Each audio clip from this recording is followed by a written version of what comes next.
What's going on, bottom line viewers? It's Mitch here with your Week 6 fantasy football stardom and situm, giving you my favorite starts this week in Week 6 in fantasy football, but also the players to avoid and to sit on your bench before I give you the best starts and the best sits for Week 6. Make sure you do Gronk spike the like button, and don't forget to subscribe to the Bottom Line View for weekly NFL fantasy football start and sit decisions. Also, comment your opinion, your hot take, your fantasy take for week 6, and also your fantasy start sit questions. I'll be going live later on Saturday to make sure you get your answer. If you comment now, you'll for sure get my answer to your fantasy question. Let's kick off week 6, fantasy land, fantasy starts and sits. Let's keep the train rolling. Let's keep picking up victories, shall we? Let's kick it off, as we always do, with the quarterback position, the position everybody wants to talk about. My quarterback starts for week number 6. Let's start off with Matthew Stafford. All right, Matthew Stafford, the Jacksonville Jags defense has allowed the 5th most passing yards this season and the 3rd most touchdowns to the quarterback position. He's a great start in a game that I expect to have a high total, a lot of points. Stafford's coming off a bye, has his full group of weaponry. I think he's going to go off. Andy Dalton versus Arizona. Okay, guys, I understand he's not Dak Prescott, but Andy Dalton is a top 30 quarterback in the NFL.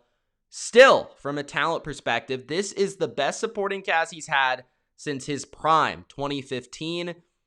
And Dak was the NFL's leading passer, guys. So he's going to have some value, Andy Dalton.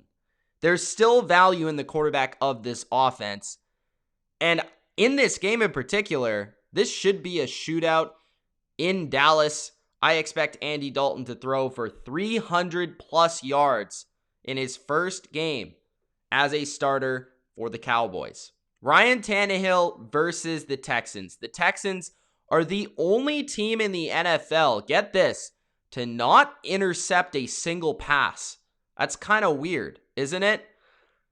Houston is not the worst defense right now versus quarterbacks, but they don't turn the football and take it away. And really, Tannehill has played very well, very consistent. He adds something with his legs. He creates big plays with his arm. And in a game where Deshaun Watson is going to score on the other side, I think Tannehill could have one of his better fantasy outings. And Tom Brady versus the Packers. I know Tom's kind of been all right this year. He's had his ups, he's had his downs for fantasy. This is going to be an up week. Think about it. This is a game that's expected to be a shootout versus Aaron Rodgers on the other side. This is a primetime outing between two great Hall of Fame quarterbacks who have a healthy rivalry with each other.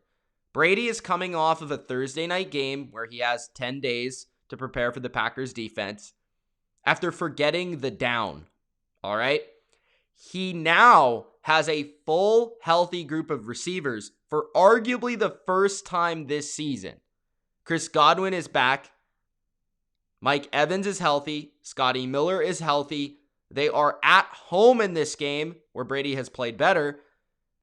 I think he's going to be awesome here.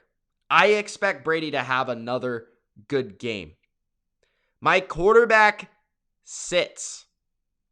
Phillip Rivers versus the Cincinnati Bengals. You'd be surprised that the Bengals actually rank 5th best versus quarterbacks and have allowed only a 81.7 passer rating, which is the 4th best in the NFL. So don't sleep on the Cincinnati defense.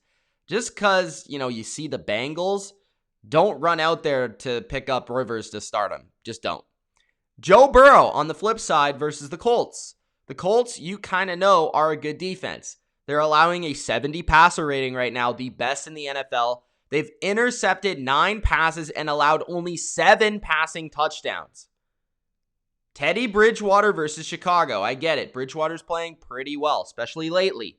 But the Bears are a good defense, the best he's played since Tampa Bay. The Bears have allowed only 3 passing touchdowns. That's the least in the NFL. 3, guys, in 5 games. Carson Wentz versus the Ravens. The Ravens are the number 1 defense in the NFL in points allowed. They also love to blitz and pressure quarterbacks, something that Carson Wentz is not very good at handling. My running back starts this week. Let's start off with David Montgomery versus the Panthers. No Kawan Short, which is their number 1 defensive interior lineman. And the Panthers, with Short, were the worst defense versus running backs in the NFL. This is an interesting statistic as well. They were allowing the most receptions to running backs. David Montgomery has 10 receptions in the last 2 games, 7 versus the Bucs. So since Cohen has gone down for the Bucs or for the Bears offense, Montgomery has been a reception and receiving machine and has really balanced out his game for fantasy owners. Gaskin versus the Jets. Gaskin is that guy in the Miami backfield. There's no way around it. They didn't sign Le'Veon Bell. They believe in him. And the Jets have allowed a top 12 performance to a running back in 4 straight games. So Gaskin could be in for a number 1 running back week in week 6. Ronald Jones versus the Packers. The Packers are still weak versus the run. They are the 2nd worst defense versus running backs this season, allowing 7 touchdowns in 4 games. Madison is going to be the starter for the Vikings, I fully expect. We might see some Boone in this game, but I think Madison will take the majority of the touches and the big role here. Cook is out, and the Atlanta Falcons have allowed the most receiving touchdowns to running backs. So if Madison gets involved in the screen game, you could see him score a receiving touchdown. He's definitely going to get the work on the ground. The Vikings can run the ball versus pretty much anybody, and Madison is a talented running back. He's one of the best handcuffs to own in this league. My running back sits Melvin Gordon. I don't even know if he's going to play. He had the DUI, and then he didn't practice on Friday. You throw in the mix that Phillip Lindsay is getting healthier. He's expected to play, so he could become the starter this week. They could just straight up sit Melvin Gordon. So definitely don't rely on him to play on Sunday. Mark Ingram versus the Eagles. The Eagles rank 6th versus running backs this season. They're very solid up front. They have a great defensive line. And Ingram, if he doesn't get in the end zone, he's pretty much not relevant. Le'Veon Bell versus Buffalo. The role is in question for me for Le'Veon Bell, especially in the first game with the Chiefs. I don't know how much he's going to play here. This is a huge game. Maybe he plays in some passing situations where he's protecting Mahomes, maybe getting the odd screen pass, maybe the odd short yardage play. But I don't see him really having a huge impact, especially versus a Buffalo run defense that ranks 8th best versus running backs. And finally, Devontae Freeman is my last running back sit. I just don't see how the Giants will be able to overpower and move the football on the ground facing one of the best front sevens in football. Not to mention, Washington is also one of the stingiest defenses versus receivers out of the backfield as well. My wide receiver starts this week. Chase Claypool versus the Cleveland Browns. The Browns have allowed the 2nd most fantasy points to receivers, not to mention Deontay Johnson is out with an injury. Juju is in the lineup, but Chase Claypool may soon become, and may already have become, the number 1 receiver for Big Ben Roethlisberger. I mean, people are still doubting him for some reason. This kid is a freak. He's a beast, and he's going to show you again versus the Browns, I do believe. Justin Jefferson versus Atlanta.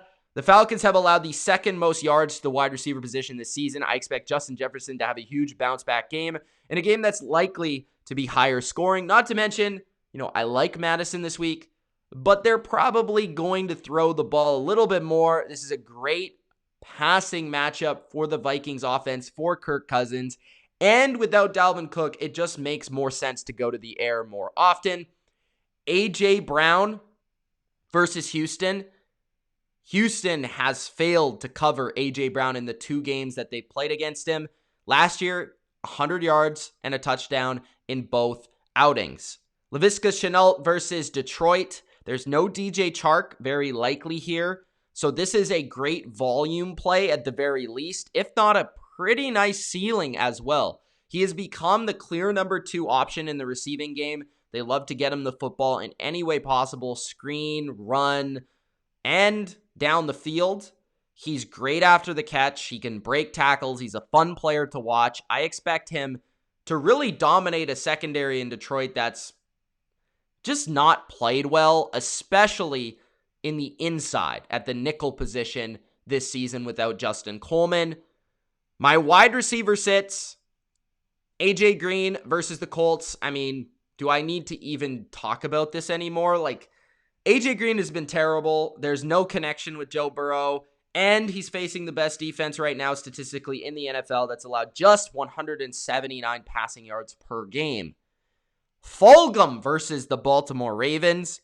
You picked him up. I understand it. You might have spent some nice fab on him. I get it. So if you really need to start him, okay. But I'm just telling you, he might be covered by Marlon Humphrey, who right now might be playing like the best corner in the NFL. The Ravens rank 8th versus receivers. So they're a very good team at shutting down opposing offenses' wide receivers.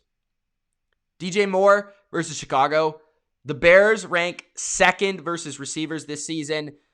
DJ Moore has become the B to Robbie Anderson's A, the number 2 to Robbie Anderson's 1.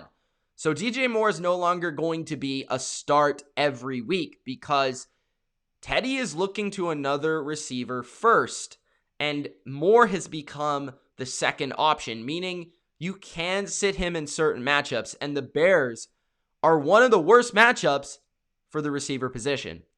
Darius Slayton versus Washington. I understand you might get excited because he had a big game versus Dallas, but that was expected, okay? Now he plays Washington.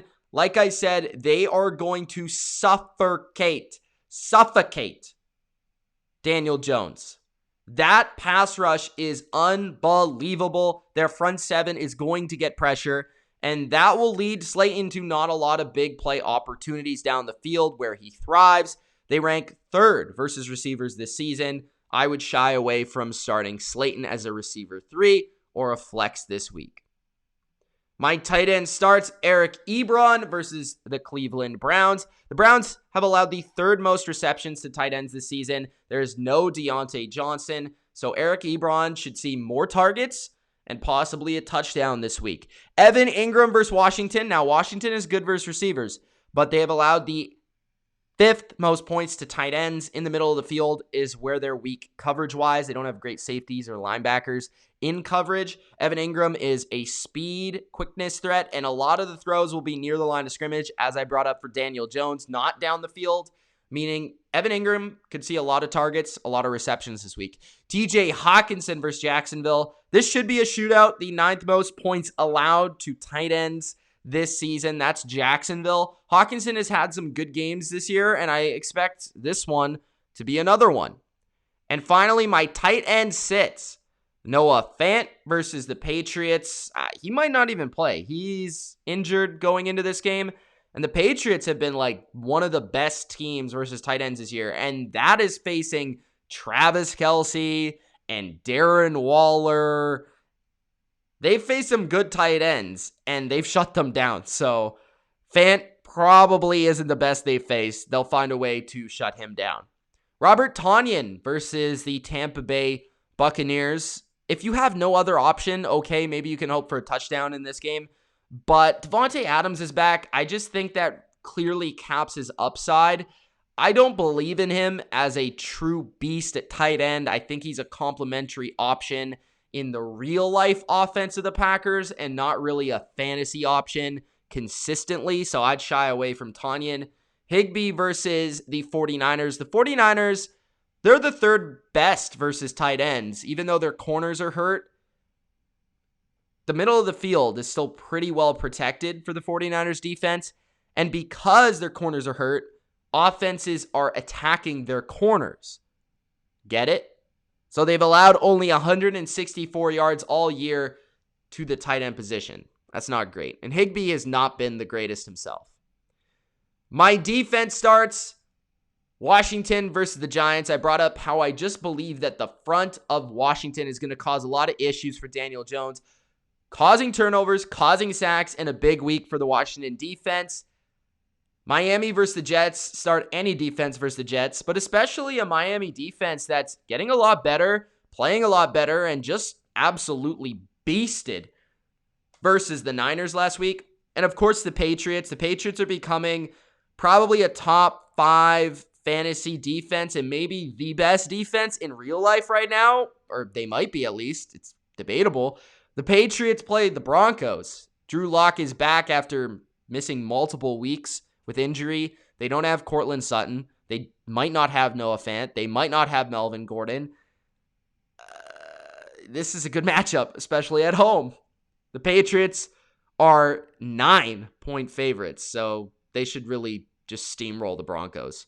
All right, guys, those are my starts and my sits for fantasy in week 6. Hope you enjoyed. If you have any questions, leave them in the comment section below. It's Mitch of the Bottom Line View. Thanks for watching. Peace.